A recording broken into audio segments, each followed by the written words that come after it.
क्षत्रिय समाज है, कायर नहीं, फायर फायर, चलेगा नहीं चला।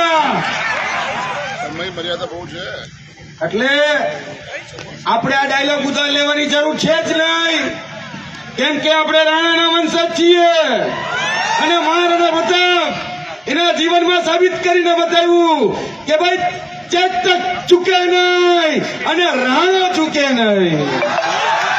એટલે ઝૂકવાનું તો આજે નથી આવતું અને કાલે નથી આવતું। જે લોકો જેનો પોતાનો કઈ ઇતિહાસ નથી એ લોકો જયારે ઇતિહાસ બદલવા નીકળે છે ત્યારે એનો ઇતિહાસ આપણે મિટાવી દેવાનો છે। તમારી પાસે જો તમારો ઇતિહાસ હોય ભારતીય જનતા પાર્ટી, તો તમે તમારા ઇતિહાસ ઉપર મત માંગો। શા માટે અમારા વંશજો ભગવાન શ્રી રામ ક્ષત્રિય કુલભૂષણ એના ઉપર મત માંગો છો અને તમારી પાસે તમારો કોઈ ઇતિહાસ નથી। અને આજે ખેડાણી ગમીરવંતી આ ભૂમિ ઉપર જયારે હું આવ્યો છું ત્યારે હું ચોક્કસપણે યાદ કરીશ।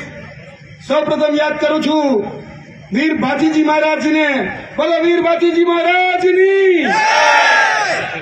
અને આ જ ભૂમિમાંથી એક લોખંડી પુરુષ થઈ ગયા, એક સત્યાગ્રહી, એક ક્રાંતિકારી એવા આદરણીય સરદાર પટેલ સાહેબ।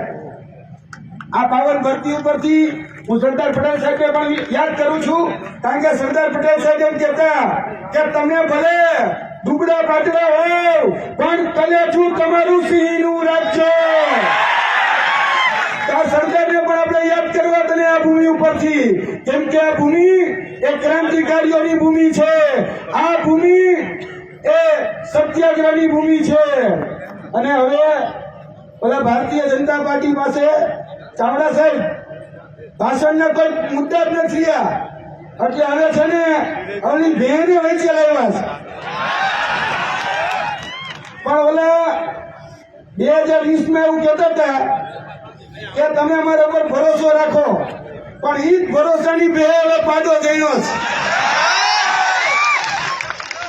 મને તો એ થાય કે ભમરાને ખબર પડી ગઈ ઉત્તર ગુજરાતમાં કે ભારતીય જનતા પાર્ટીને ઘૂસવા ન દેવાય। એટલે કાકા તમને ક્યારે ખબર પડશે? એટલે ભમરા સમજી ગયા।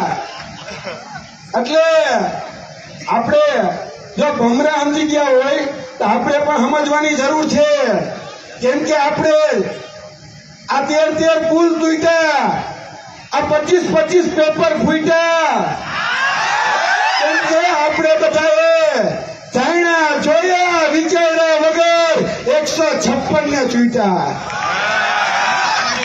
આ 156 ને ચૂંટ્યા ને એનું જ ભોગવો છો। આ 25 પેપર ફૂટ્યા, આપણા બાળકના નસીબ ફૂટ્યા, આપણા માતા પિતાઓએ જોયેલા સપનાઓ તૂટ્યા। અરે હવે તો બદલો અને બદલો।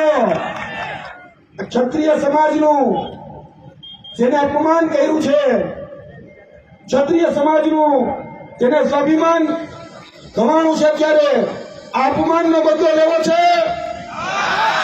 અપમાનનો બદલો હવે બદલાવથી લેવાનો છે અને તમે બધા જાણો છો કે આ બદલો બદલાવથી કઈ રીતે લઈ શકાય। 7 તારીખે દશેરા છે ભાઈ, સવારે 7 વાગે એ કેસરિયા કરવા નીકળી જજો। સવારે 7 વાગે એ કેસરિયા કરવા નીકળી જજો।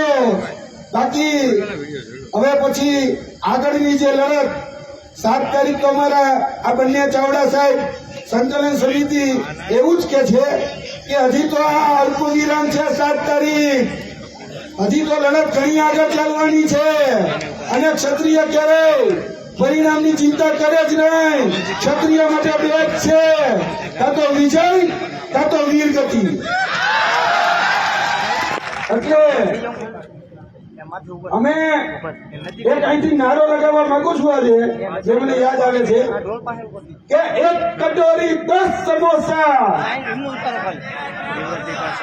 1 કટોરી 10 સમોસા, 1 कटोरी 10 समोसा आज दिवाળી कल दिवाળી आज दिवाળી कल दिवाળી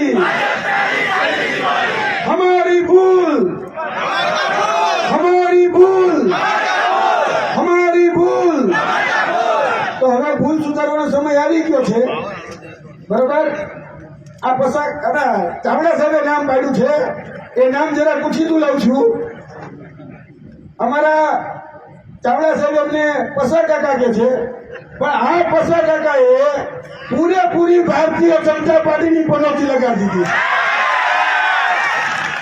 એટલે આ પસા કાકા હવે ઓલા બિચારાને ભારતીય જનતા પાર્ટીના કોઈ કાર્યકરને ગામમાં પ્રચાર કરવા જવું હોય ને તો એ પ્રચાર કરવા માટે કોઈ અંદર ન થવા દેતું ગઈકાલે અમારા સૌરાષ્ટ્રમાં એક ભારતીય જનતા પાર્ટીના ખૂબ વડીલ અને ખૂબ સંનિષ્ઠ વ્યક્તિ બોગરા સાહેબ જતા હતા તો એને રોકી લીધા એટલે આ ક્ષત્રિય સમાજ છે ભાઈઓ આ ક્ષત્રિય સમાજ છે આગળના દિવસોમાં મારી છેલ્લી વાત કરી મારી વાણીને વિરામ આપીશ જ્યારે વાત નીકળી છે સ્વાભિમાનની જ્યારે વાત નીકળી છે સોમાનની ત્યારે આપણે બધા જ જાણીએ છીએ અને સંકલન સમિતિનો પણ સંકલ્પ છે કે સ્વાભિમાન ના ભોગે ક્યારેય સમાધાન નહીં નહીં અને નહીં આપણી જયારે નારીનું અપમાન થયું છે ત્યારે એ યાદ રાખજો કે આ નારીનું અપમાન એ તમામ જે ભારત વર્ષની જે નારી છે એનું થયું છે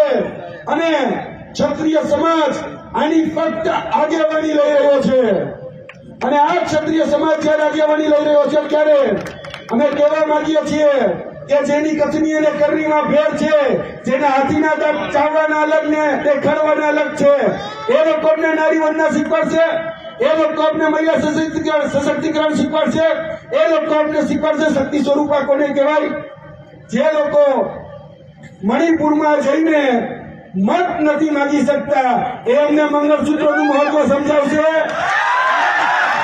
એટલે ખમૈયા કરો ભજો ભારતીય જનતા પાર્ટીને કહીએ છીએ કે ખમૈયા કરો ખમૈયા જેના ખુદનો કઈ ઇતિહાસ નથી જેના ખુદના ઇતિહાસ ઉપર ક્યારે વોટ માંગી શકે નથી એ અમને શીખવાડશે ક્ષત્રિય સમાજે ક્યારેય પણ 562 દેશી રજવાડામાં જેટલા પણ રાજવંશો હતા એમાં ક્ષત્રિયો એમાં બ્રાહ્મણો એમાં પાટીદારો એમાં તમામ વર્ણના અલગ અલગ રજવાડાઓ હતા ક્યારેય પણ કોઈ પણ જગ્યાએ એ રોટી બેટીનો વ્યવહાર નથી કર્યો ક્ષત્રિય સમાજે હંમેશા દુશ્મનો સાથે એક જ વ્યવહાર કર્યો છે માથા લેવાનો ને માથા લેવાનો